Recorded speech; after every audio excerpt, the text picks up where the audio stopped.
Doctor Tadeo Serratea Dávalos, está postulado al edicto 3 y 10 del año 2018.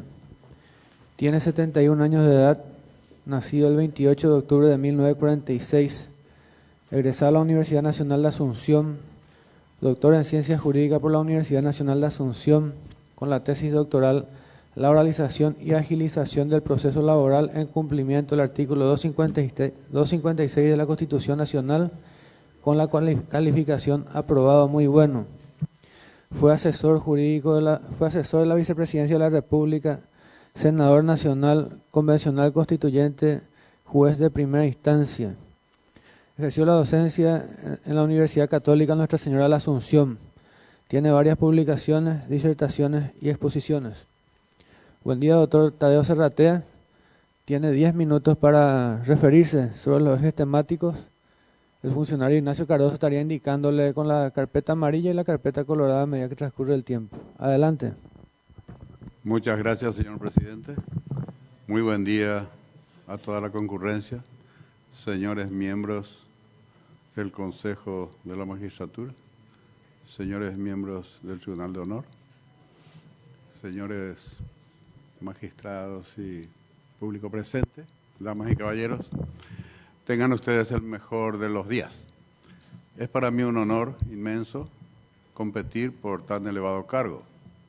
Y sin más, ya que el tiempo es breve, voy a ingresar al primer punto del eje temático que pregunta sobre el rol del Poder Judicial en un Estado social de derecho.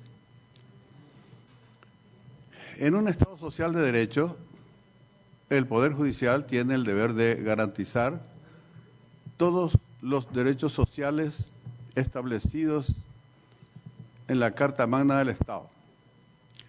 Antes de ahora, en el viejo sistema liberal manchesteriano, el Poder Judicial solo tenía el deber de garantizar 3 derechos fundamentales: la libertad en todas sus formas, el derecho a la propiedad y la igualdad entre los ciudadanos y la igualdad ante la ley. Pero cuando un Estado soberano se instituye y se constituye como Estado social de derecho, la cuestión cambia. Porque la Constitución Nacional, en ese caso, establece una serie de derechos que van más allá de lo que ya señalamos. Establece el derecho a la vida, a la integridad física, al honor, a la reputación, a la educación, a la salud, a la justicia, el derecho al trabajo digno, al trabajo decente, el derecho a los salarios justos, el derecho a la vivienda digna, en fin, tantos derechos sociales que el Estado paraguayo asumió a partir de la Constitución de Weimar y de la Constitución mexicana de 1917. En el año 92 instituimos el Estado Social de Derechos y en este caso la justicia debe, para precautelar esos derechos, adoptar una actitud proactiva con criterio de discriminación positiva.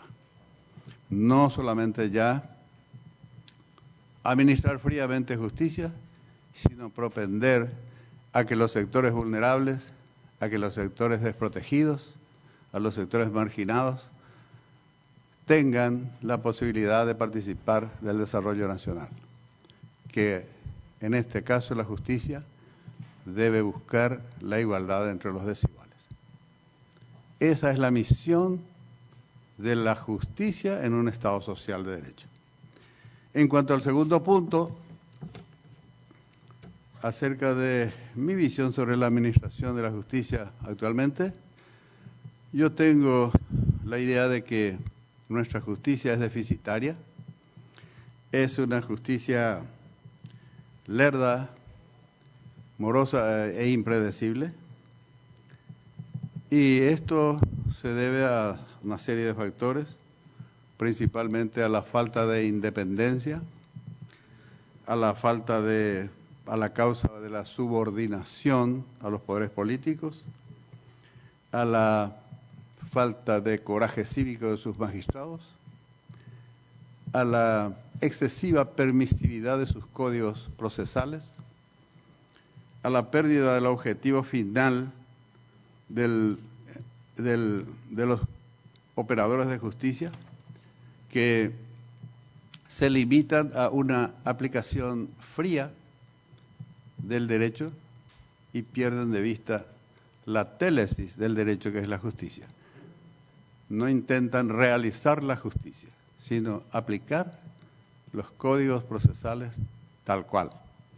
Y esos códigos están enredando al justiciable y a la justicia en una urdimbre impenetrable, difícil. Por eso caemos en la morosidad y en la falta de justicia que percibe la sociedad, porque cuando el ciudadano reclama justicia no la encuentra simplemente. De manera que no es falsa la percepción de ausencia de justicia en el Paraguay. Es efectiva, no hay justicia. En cuanto a la independencia del Poder Judicial y su autarquía, debemos señalar que el artículo 248 de la Constitución garantiza o establece, mejor dicho, establece la independencia del Poder Judicial, establece la prohibición a los demás miembros de otros poderes a que tengan injerencia en la justicia, establece penas para quienes realizan esta injerencia ilegítima, y aparentemente todo está previsto en el 248, pero lastimosamente nuestra Constitución incurre en una antinomia lamentable, porque todos esos nobles propósitos caen y se convierten en papel mojado cuando establece en el artículo 253 este Consejo de la Magistratura, y en el 262 el jurado de enjuiciamiento, integrado por quienes no deben integrar: parlamentarios y políticos en carrera, representantes directos de las cámaras del Congreso y del presidente de la República. Y en estas dos instituciones se estableció la soga al cuello al Poder Judicial, su dependencia, su pérdida de independencia, la pérdida de esa partícula de soberanía que debe tener el Poder Judicial para poder realizar la justicia. Porque ustedes recuerdan que cuando se le quitó al rey, al sistema monárquico, las potestades del rey, una partícula de esas potestades, de esa soberanía, se le entregó al Poder Judicial. Si el Poder Judicial no es soberano, evidentemente no puede realizar justicia. Jamás puede mandar a la cárcel a ninguna persona de rango. Esto ocurre así, y la percepción que tenemos es simplemente triste y lamentable, porque siendo miembro de este poder, vemos muy de cerca la sed de justicia de nuestro pueblo y la decepción. En cuanto al tercer punto, la propuesta relacionada con el compromiso personal con la defensa de los derechos humanos y los valores democráticos, querría yo señalar que a mi temprana edad hice una opción por el proceso democrático, por el sistema republicano y la defensa de los derechos humanos. Y no creo que a esta altura de la edad tenga que claudicar en esa larga lucha. En cuanto al relacionamiento de mi compromiso, tengo que decir que de llegar a ser ministro de Corte, me habré de esforzar por hacer que el Poder Judicial cumpla con su deber, que haga llegar la justicia al pueblo, y para el efecto, en este pequeño opúsculo, tengo establecido todas las medidas que se debe tomar para que aquello ocurra. Muchas gracias. Muchas gracias, doctor. Tiene la palabra los miembros del Tribunal de Honor, el doctor Luis Fernando Sosa Centurión. Buen día, doctor. Buenos días, doctor. Usted tiene estudios y publicaciones sobre la reforma judicial. Sí, señor. ¿Cuál sería, puntualmente y en forma breve, sintética, su acción como miembro de la Corte para abordar este tema? En primer lugar, la descentralización de la Corte Suprema, señor doctor, y en segundo lugar, la desconcentración la descentralización del Poder Judicial y la desconcentración de la Corte Suprema, de las actividades de la Corte Suprema. La descentralización se debe realizar a través de la gran pirámide, porque el Poder Judicial tiene una estructura piramidal, cuya base son los 300 o más juzgados de paz de toda la República y cuyo vértice es la Corte Suprema. Y el poder hoy acumulado totalmente en manos de la Corte Suprema debe delegarse a los órganos inferiores por escalas y según el rango. Y en segundo lugar, todos los organismos dependientes del Poder Judicial, llámense registros, registro público, registro de comercio, registro de inmuebles, sindicatura de quiebras, la comida de los carceleros y todo, debe salir del ámbito de la Corte Suprema, debe sacarse y debe liberarse a la Corte Suprema para que dicte sentencia, que es lo que la gente espera. Siguiente pregunta. Usted también ha profundizado sobre estudio de la reforma constitucional. Puntualmente, ¿cuáles son los aspectos que usted cree deben ser objeto de la reforma constitucional? En el ámbito del Ejecutivo, muy poca cosa. Se debe establecer la reelección alternada, se debe hacer desaparecer los consejos de las gobernaciones y hacer que los intendentes municipales del departamento constituyan el consejo. En el ámbito legislativo también hay poco que retocar, pero el Poder Judicial tiene que tener un diseño absolutamente diferente. El Poder Judicial tiene que, en primer lugar, quitarse el poder de gobierno a la Corte Suprema, fortalecer el Consejo de la Magistratura, unificar con el jurado de enjuiciamiento, hacer como en España o como en Perú, que el Consejo de la Magistratura sea el gobierno del Poder Judicial, que nombre y destituya jueces, que ¿cómo se dice?, capacite a los jueces y que se haga cargo también de la parte económica, que la Corte debe ser liberada de manejar dinero, de construir palacios. La Corte debe ser el Tribunal Supremo y sus miembros deben ser jueces supremos y no administradores de dinero. Una última pregunta, doctor. ¿Qué usted opina de la certeza constitucional? Me parece una aberración. Creo que es una prolongación de aquello de que dice la Constitución, el Poder Judicial es el que interpreta, etcétera, etcétera, la Constitución, pero en ningún artículo de la Constitución se establece como mecanismo o como recurso la certeza constitucional. Creo que la Corte debe dictar sentencia cuando hay un juicio y fuera de juicio no puede dar consejos de ese tipo. Me parece una aberración. Gracias, doctor. No. Muchas gracias, doctor. Tiene la palabra la doctora Amparo Samaniego Viva Pacielo.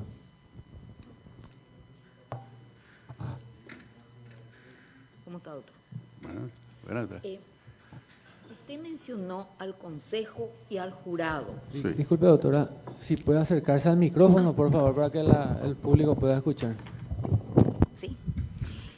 Mencionó al Consejo y al Jurado Sí. como dos órganos que por su composición imposibilitan el buen desempeño del Poder Judicial. Entonces, usted fue convencional constituyente, Sí. es un ciudadano constituyente hasta ahora. Ciudadano convencional es mi título honorífico. Convencional Ciudadano es convencional. Ciudadano convencional. Muy bien. Entonces, la consulta es la siguiente. Una de las consultas, porque hay otra también que después le quiero hacer sobre otro tema. ¿Es partidario de una reforma constitucional? Absolutamente. Absolutamente. ¿Cuánto antes? Muy bien, perfecto. Sobre el tema entonces está aclarado. Ahora, en este momento tenemos plenamente vigente la ley de lenguas, Sí. pero yo no sé, yo pertenezco a la generación a la que se le prohibía hablar guaraní, ¿verdad? O sea que, pero hablo de mis nietos, que fueron formados ya con el currículum donde había una materia que se llamaba guaraní, Sí. que sabían leer pero no hablan una palabra. Ellos entendían, no hablan una palabra. O sea, esa formación que recibieron estos jóvenes, que hoy ya son personas de 25 años, son algunos profesionales ya universitarios, no sirvió para nada para formarlos en el idioma. Entonces, y en esta ley se establece que aquellas personas que están en un trato directo con el público, con las personas, con los justiciables en nuestro caso, deben poseer el idioma. No podemos tener un traductor en un idioma que es oficial. No se puede. No se puede. Bueno, entonces, pero yo sé que usted no es, o por lo menos me pareció entender en alguna de sus conversaciones, que usted no es muy partidario de ese guaraní tan académico, sino que había que hacer un guaraní más accesible. Efectivamente. Una especie de yo para. Efectivamente, doctora. Ya. Entonces, perdón, termino. Perdón. Usted impulsaría, yo sé que se hicieron cursos, que hay una dirección o algo por pero usted impulsaría, porque es fundamental, sobre todo juzgados de paz y también acá. Correcto. ¿Verdad? Gracias, doctora, por la pregunta. Muy importante para mí porque yo no soy partidario de esto que está en el sistema educativo como plan de enseñanza del idioma guaraní. Ese es un plan absolutamente equivocado, es un plan del cual que no produce lectores ni escribientes, y mucho menos amantes del idioma guaraní, sino jóvenes que odian el idioma. Ese es el producto. Y eso es porque el sistema también está equivocado. Se tiene que cambiar lo que se llama el modelo de lengua a enseñar. Y actualmente radica en la Cámara de Diputados, y aprovecho aquí la presencia de los diputados González, y radica en la Cámara de Diputados un proyecto de ley presentado por unos amigos y impulsado por 4 diputados, que lastimosamente casi quedaron fuera, creo que casi todos quedamos fuera, para que por ley se imponga el modelo de lengua. Y el modelo de lengua tiene que ser el guaraní paraguayo. Y el guaraní paraguayo es diferente del yopara, porque el yopara es una mezcla de 2 lenguas, y el guaraní paraguayo es una lengua mezclada. Parecería una tautología, pero no. Es una lengua mezclada, significa que es una lengua guaraní que asimila hasta un 20% de hispanismos en su léxico. Y eso todavía deja muy puro todavía a nuestro guaraní. De manera que el terror que la gente le tiene al yopara no pasa por ahí. El guaraní paraguayo es el guaraní de nuestros poetas populares, el guaraní de nuestra gente en la calle, y ese es el guaraní que se debe enseñar en las instituciones públicas y no este guaraní artificioso inventado en las aulas. Porque se está gastando mucho dinero del Estado detrás del idioma guaraní para nada. Esto no reditúa nada. Y yo milito en esa línea, solo que no tengo prosélitos, nadie me sigue, como siempre. Muchas gracias, doctor.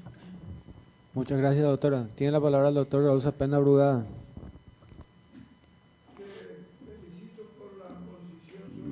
Muchas gracias, doctor. Muchas gracias, doctor.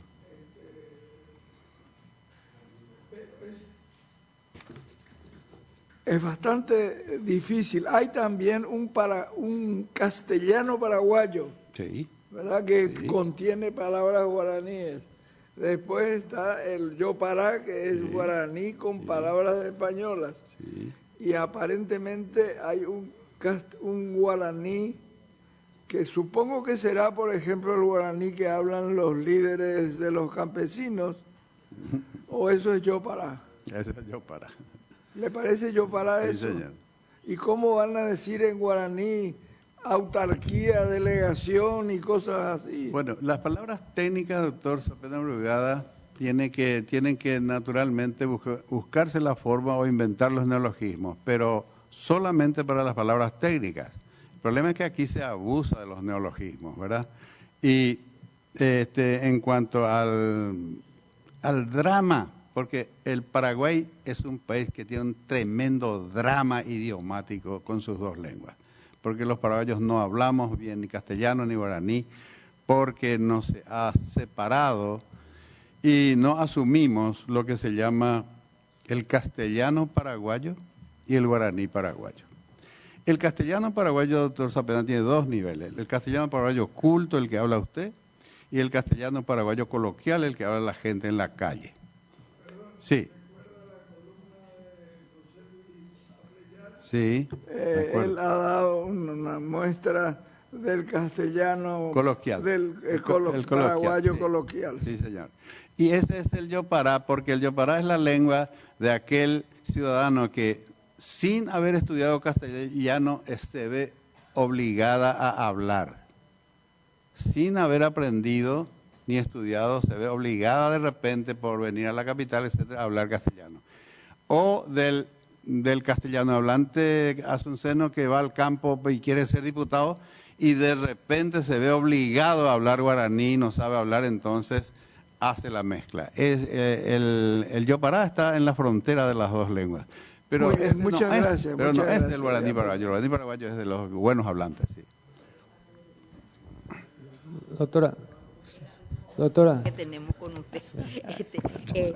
Doctor, hace muchos años, cuando el doctor Rivarola sacaba sus columnas, que después las lanzó en un libro, le pregunté a ver si, qué porcentaje, a ver si el 50% de la población sería solo guaraní parlante. Y él me dijo que incluso más. Ujú. En aquella época. 27% actualmente es solo guaraní hablante en el Paraguay. Y más del 80% es bilingüe guaraní-castellano. Y menos del 10% es monolingüe Esas son las castellano. cifras actuales. Esa es la estadística actual. Sí. Pero tenemos un enredo muy grande. Esto amerita mucho. No creo que me reditúe todo esto. O sea, disculpe, yo sé que usted es un profundo conocedor y que no está en la línea de defensa de ese guaraní. Sí.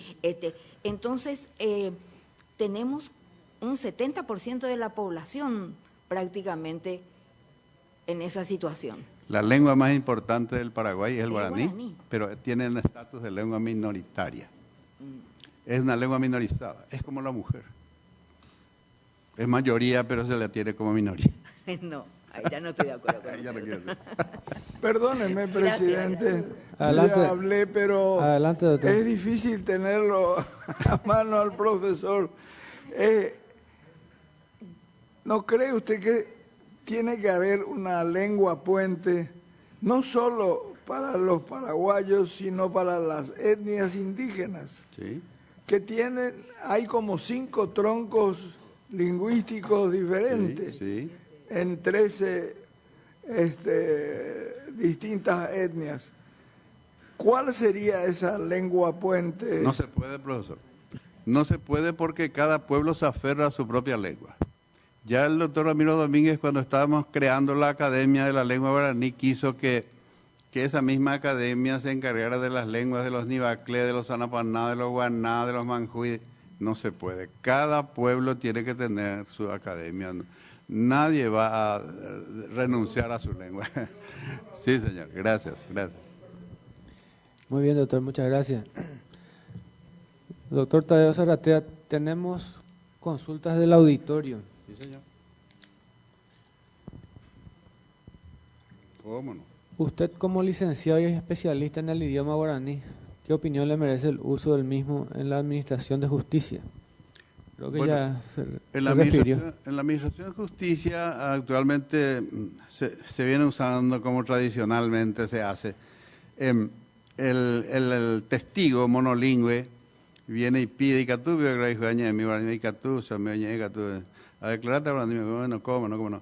Pero sucede que termina de declarar y uno mira el acta y encuentra que el acta está totalmente redactada en castellano. Y uno se pregunta, ¿y cómo? ¿Cuándo este hombre habló en castellano? Y tampoco se deja testimonio de que es una traducción. Esa es la norma. Después, una sola vez asistí a un juicio oral en Cacupé, resultó una cosa espectacular, esplendorosa, e impresionante. Ahora, no tengo mucha fe en el trabajo de la Corte Suprema con su departamento de lingüística, porque no está haciendo lo que debe hacer. En primer lugar, para el uso del guaraní en la justicia se necesita trabajar el vocabulario de la justicia, el vocabulario forense. Tampoco estoy de acuerdo con el guaraní que se enseña en la Facultad de Derecho porque no se enseña el vocabulario forense. Cuando uno estudia medicina y se le daba a dar guaraní, tiene que estudiar los nombres de las enfermedades, el modo de manifestar, los nombres de los medicamentos, etcétera. Y cuando uno estudia Derecho tiene que dársele cómo se dice testigo, cómo se hace, cómo se pregunta, pero no se está haciendo bien las cosas. Todas las cosas se están haciendo en forma equivocada, lastimosamente. Muchas gracias, doctor. La siguiente consulta. Si se realiza la constituyente, ¿qué propuesta o diseño de poder pondrá como propuesta para la efectiva independencia del Poder Judicial? Si puede ser conciso en su respuesta, doctor. Brevemente. A mí me encanta el modelo de la República de El Salvador, que tiene una Corte Suprema de 15 miembros titulares y 15 suplentes. Duran 10 años en sus funciones, son absolutamente irreelegibles y son absolutamente inamovibles durante los 10 años. Los poderes políticos nombran solamente a los suplentes. Los suplentes deben hacer una pasantía de 5 años antes de ser titular. Durante esa pasantía es el relator principal del ministro titular y jefe de la sala de relatores de ese ministro. Y cuando haya vacancia, entonces asume la titularidad. En ausencia temporal definitiva del ministro, asume la titularidad. Tiene el mismo emolumento que el ministro titular, con excepción de los gastos de representación. Y los poderes políticos no lo pueden usar porque lo nombra hoy al suplente, tiene que hacer su pasantía de 5 años y para cuando asuma la titularidad el gobierno que lo nombró ya se fue y nadie puede construir una corte a la medida, de suerte que queda blindado el Poder Judicial de las injerencias políticas, que es uno de los males endémicos. Muchas gracias, doctor. La siguiente consulta. Doctor Tadeo Zarratea, si usted fuera elegido como ministro de la Corte Suprema de Justicia, ¿qué reforma introduciría al Poder Judicial? En primer lugar, desdoblaría la jornada laboral. Establecería una doble jornada de 6 horas. Y digo de 6 horas porque los operadores de justicia no podemos trabajar 8 horas porque hacemos un trabajo insalubre. Nos presiona la prensa, nos presionan los políticos, nos presiona el poder económico, nos presiona la Corte, nos presiona todo el mundo, nos presionan las partes, nos presionan todo. Esto es un trabajo insalubre. 6 horas más 6 horas. Yo en el juzgado tengo a mi cargo trabajando 20 personas. Yo trabajaría mucho mejor con 10 a la mañana y 10 a la tarde. Y le atendería al público 12 horas. No significaría mucho gasto porque con el mismo plantel de hoy se podría, pero esto es un detalle. Lo que yo impulsaría siendo ministro de Corte es la descentralización del Poder Judicial para poder ser controlado, porque hoy día es un poder descontrolado. Nadie controla las funciones y hace mucha falta. Solo, en primer lugar, la descentralización y, en segundo lugar, el descongestionamiento de tantas actividades que se le da a los ministros de Corte. Como decía ya antes de ahora, excluir todas las actividades no judiciales, crear instituciones. Bueno, en segundo lugar, yo crearía dentro de la Corte Suprema una comisión de legislación. Y esa comisión de legislación estaría permanentemente generando proyectos de ley para realizar las pequeñas reformas de los códigos o presentar códigos nuevos. Pero la Corte tiene que hacer uso de esa facultad que le da la Constitución de ser promotora de ley. Tiene la iniciativa legislativa, tiene la Corte Suprema. Y no hace uso de esa iniciativa legislativa. De manera que yo cada semana enviaría al Parlamento un proyecto de ley y estaría negociando con los parlamentarios para que esos proyectos salgan adelante y que cada día... En este momento hay 5 proyectos de ley en la Cámara en el Parlamento, el producto del consenso de los 3 poderes. Creo que se olvidó nomás, pero espero que los parlamentarios alguna vez se dediquen a eso. Y hacen falta 5 más, pero ni con los ni si con los 10 proyectos aprobados no mejoraríamos la justicia mientras no venga la reforma constitucional. Muchas gracias, doctor. La siguiente consulta. ¿Cómo depuraría la representación y trámite de las acciones de inconstitucionalidad? Bueno, en primer lugar, del nuevo proyecto, bueno, no sé si en la vigencia de esta Constitución o después, pero en el marco de esta Constitución es inevitable la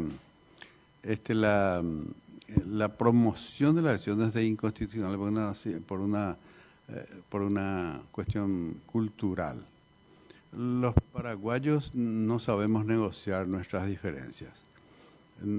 Todo pretendemos llevar a la justicia, porque tenemos lo que se llama la cultura de las ideas absolutas, contra la cual Roa Bastos escribió su Yo el Supremo para justamente para fustigar esta cultura. La inconstitucionalidad es el último recurso, porque la gente cuando perdió todo pregunta, ¿y ahora podemos todavía apelar? Ya no podemos. ¿Y qué podemos hacer? Y una acción de, bueno, hagamos. Y pierde eso y pregunta, ¿y ahora qué? ¿Podemos apelar ante el Papa? Y tal vez sí, bueno, porque yo mis chanchos no quiero perder. Llegó a la Corte Suprema su pleito por los 2 chanchos, ¿verdad? Los paraguayos no sabemos, por eso es que tenemos más pleitos, más juicios, más expedientes que Alemania, ¿verdad? En el juzgado a mi cargo hay 800 expedientes. Es una cosa dantesca, ¿no? Y para descongestionar eso, se tendría que establecer pautas muy firmes y rechazar la inmensa mayoría de las propuestas in limine litis. No hay otra. Pero si viniera la constituyente, yo propondría el Tribunal Constitucional independiente como tiene España. Muchas gracias, doctor. Tenemos por secretaría, doctor, publicaciones que hacen referencia a su persona. Lunes 28 de junio de 2010, Procuraduría denunció al juez Zarratea ante el jurado y pide su remoción. El Procurador General de la República, José Enrique García, denunció al juez en lo laboral, Tadeo Zarratea, ante el jurado de enjuiciamiento magistrado por mal desempeño de funciones y prevaricato, y como medida de urgencia solicitó la suspensión preventiva del magistrado.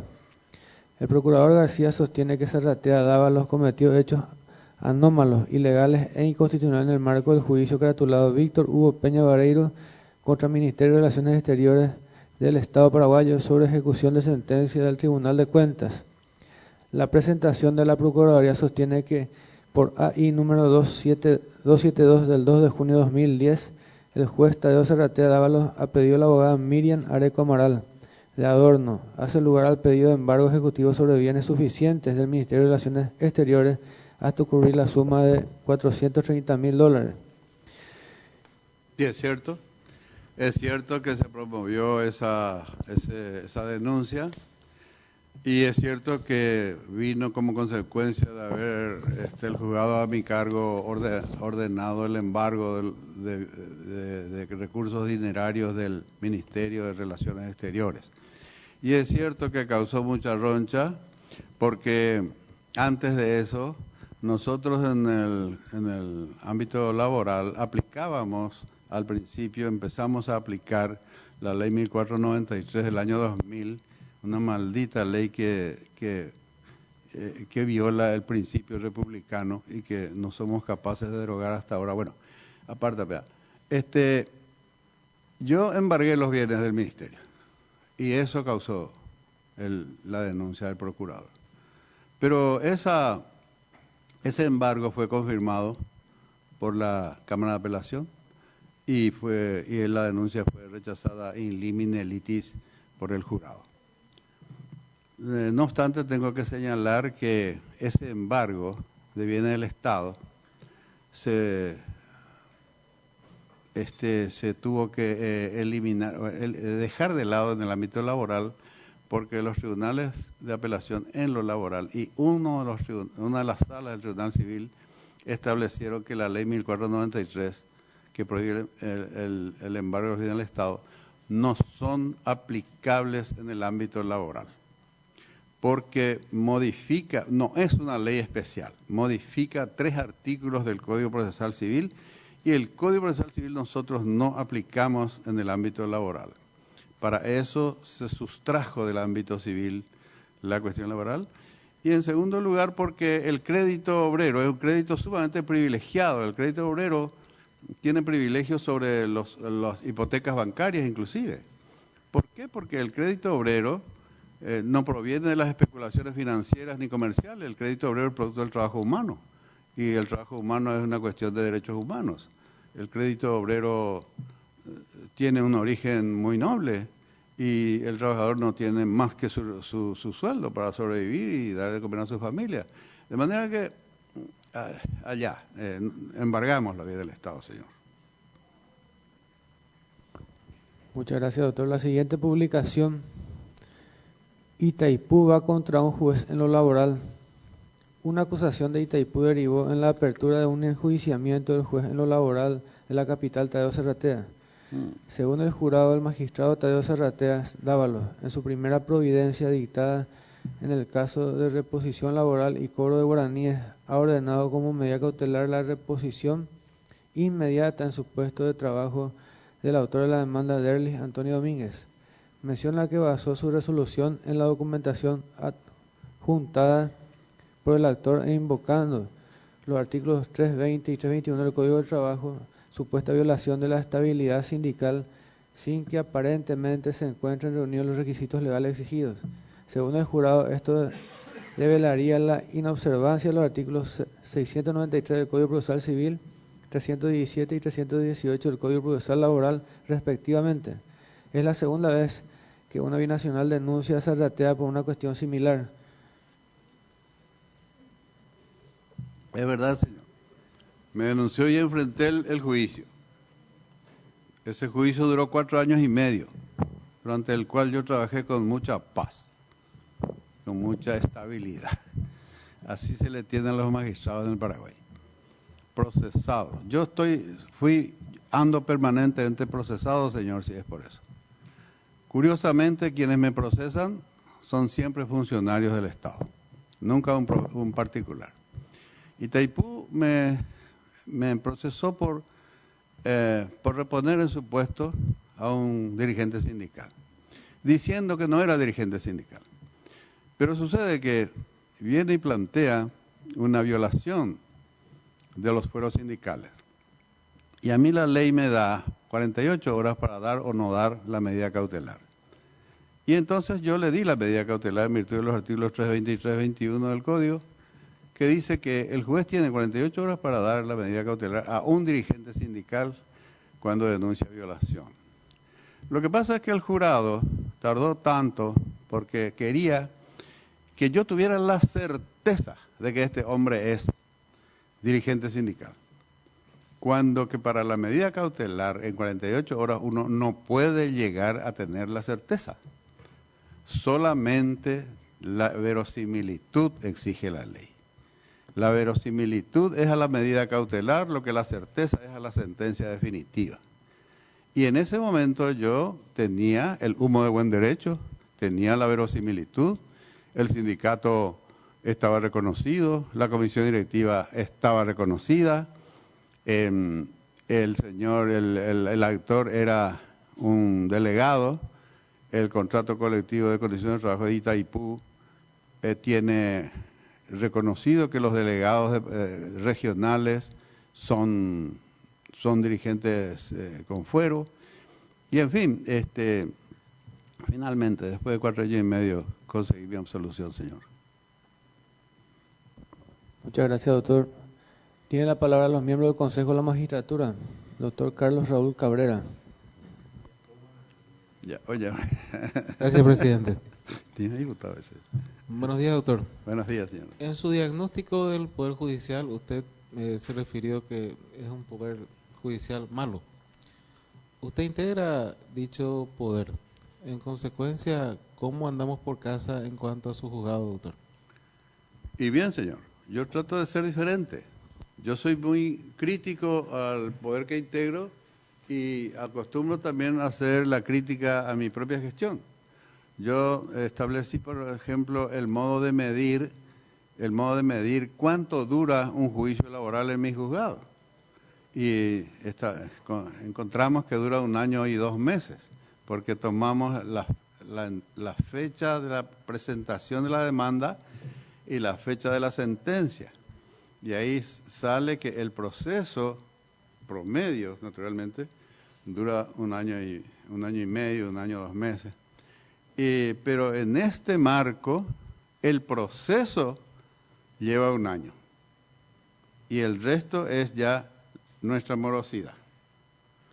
Entonces, no voy a venir a decir aquí que yo no tengo el pecado de la morosidad, porque algo de morosidad tenemos por el exceso de trabajo que tenemos. De manera que no es cuestión de negar, sino de remediar.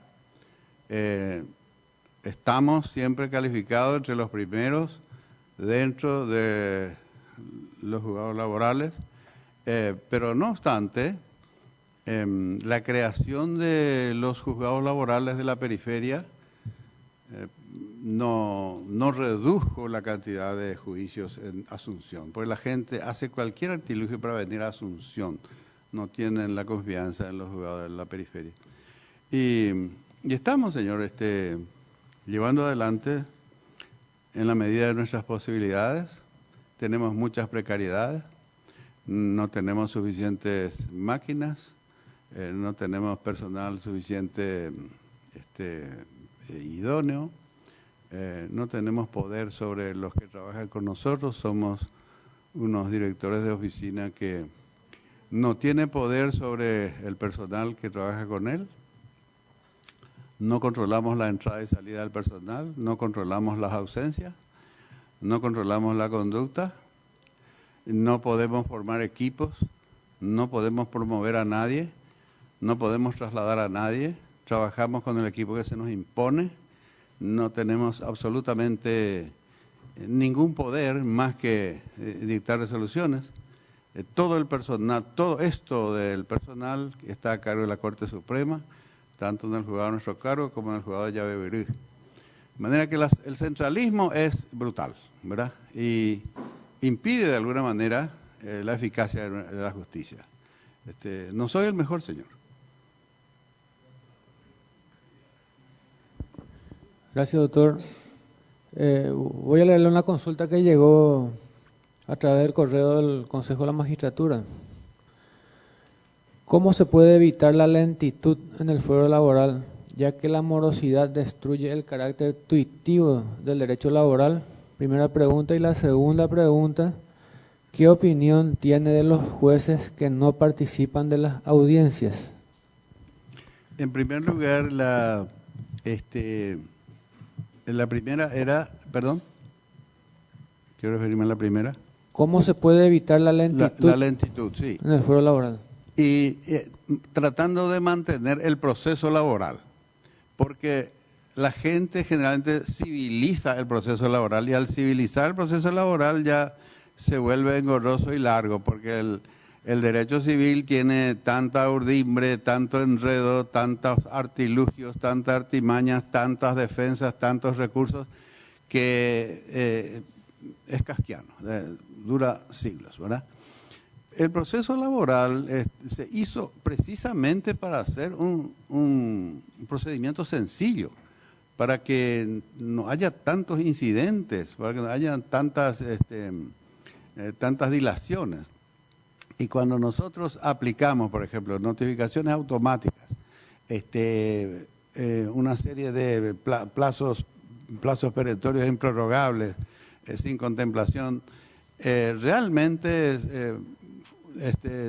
corre el proceso. Solamente que los abogados generalmente se los culpa al juez. El público, sabemos que el público le culpa al juez de la morosidad. Y no, señor, los abogados son los que se pimponean durante años en un juicio. Y nosotros tenemos que soportar todo eso. Bueno, y en segundo lugar, Los jueces que no concurren, el sistema no permite realmente que el juez asista a todas las audiencias. Si yo asistiera a todas las audiencias, porque le confieso que no, haría solo la mitad de lo que hago. Porque tenemos que recurrir a la ficción de que el juez está presente, a la ficción de que el juez le dio la palabra. No hay otro, porque el sistema nuestro, este sistema escrito, que es toda una traición para el pueblo paraguayo, pueblo de cultura oral, aquí la justicia debe oralizarse por sobre todas las cosas, y tengo el honor de tener en el Parlamento un código procesal laboral de modalidad oral de 430 artículos esperando el sueño de los justos. Bueno, espero que alguna vez se oralice, porque si el proceso laboral, por ejemplo, si por lo menos esto, que la Constitución es tan terminante al decir que será oral y no se hace oral, cuando sea oral la cuestión se abreviaría del 100 al 10%. Muchas gracias, doctor. Tiene la palabra el diputado nacional Roberto González. Vaisaba, profesor, que termine la conversación hay cuando por guaraní me siento hay cuando pa como podemos andar la guaraní calle, guaraní paraguayo, pero algún lado debemos andar de una capona pea. Allá poseen de PTI ñeporandu de hemos ñepunu guare curilande ñemongueta 10 minutos y después Erecuri uno de los factores determinantes anipe con la sazón o la poder judicial aniore con la sazón, la independencia. Jaime Teoí la moñay mocoin de la culpable, representante de la Cámara de Diputados a otro representante de la Cámara de Senadores. Ayepa. Pero pango ni se ni de naña remedio porque peso ni diseñado la ña de constitución pe ayepa. Se na compartir y upea profesor porque con amo con elemento oseo copa un cuay cotembia poco agua y esa casa pues hasta ahí ponan baiteta añañe pregunta y sazó la poder judicial. Con amo ñaira con ape oñango abei o un sector político con hasta pisamos con abogado con algo elegí supea lleva la japisa abogado cuñaja cuimba político abei hoy con ape caria y con representante del poder ejecutivo o designada super político de abei ayer. En fin, hay potapea en esa camisa ese profesor porque se abei hombre de derecho ayer se interesar la poder judicial como ciudadano ya con la poder judicial o administra por de la justicia ñanetame. A veces a este profesor PAPT en salida porque happen de ojoala o descalifica hanma si oye politiza hamba el momento pelando oye politiza y porque coape consejo penda y poño la diputados a senadores en el siguiente estadio ya pe senadores tama ayepa upepe catula moña y me metémala desde ese punto de vista ayepa. ¿Por qué? Porque son parlamentarios representando a sectores políticos. Y la siguiente y última es el Poder Ejecutivo que tiene dar su. En fin. A otras cosas, profesor, a este se velanda a ella la culpable, la exclusivamente la clase. Es cierto, único a P. González dar una actuación que una colaboración ya para la Orsaipe, ayepa. Pero a lo mejor da y upeichagua meme la tapiza cuñaja cuimba la ungajea la cámara. Bueno, las sean debe acaso picó culpable tal la político cuera. Oñe plantea inconstitucionalidad la corte. Peteñita Pichá, magistrado Agustín Lovera Cañé, tengo la caso o presentas a huevo ya por un poco más de 9 años y la corte o resolver su pe. Entonces, unía ser un anda la culpable de los políticos, sino se debe a otros factores. A Peapa, esa ñama nota boejara. Muchas gracias. No hay diputado, de cosas y de culpas y nace jeguí. Pero se voy se por como convencional constituyente amoya cue con caria y el consejo para la jurado vaya para areco culpa está más lleve disculpa pear al pueblo paraguayo porque upeisa esa cua va esa para orero roje coa va esa para orero royabu peor en mi apope ro moingüevo co consejo coaja co jurado ya es ñaina pe orero moi curipe isanaisa orero hipotá curipe oye y añane constitución recíproco control upeana orero moi consejo pe jurado pe parlamentario cuera representante del poder ejecutivo pero recíproco control arera pe oñe moi hay pa hapenigo oyerera ha monbiri oñe desnaturalizakwa porque y Bajitepe, jurado de enjuiciamiento sobre todo, consejo cosa y vejina, pero jurado sobre todo, Yeporuga Roteramo, hape jurado o invadir la competencia, jurado últimamente, oñe moija EIUP como el único tribunal de apelación de toda la República, de todos los fueros. Y para la Tribunal de Apelación Cuera. O se haya pobrete providencia y a reponer la dirigente sindical a Pionge Imbobe la Tribunal de Apelación porque para ya apelar la jurado ya y cuanza iman serje. A peisa ya ese. Entonces oye desnaturalizar la jurado, desnaturalizar.